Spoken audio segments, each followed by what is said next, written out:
Hello everyone, welcome to another tutorial, and today I'm going to show you our new virtual assistant access. This is going to give access to people that you designate by giving them one of these access keys and creating them as a user here.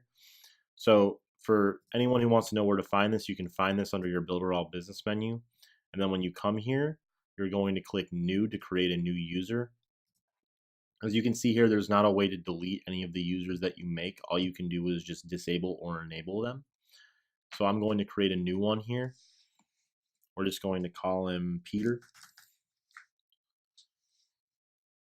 And then once you create the person here, you'll have the access enable, disable.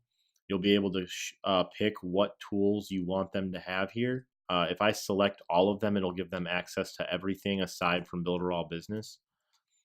If I uncheck this, I can select each one of these individually. If I want them to have access to every builder, I can click here.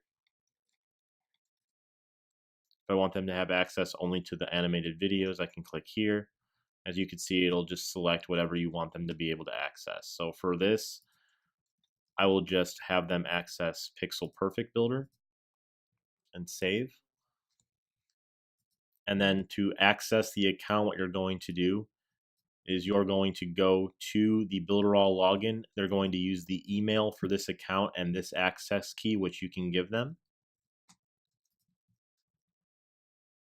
And then on the login screen here, you'll make sure that the email corresponds to the account that you are working with.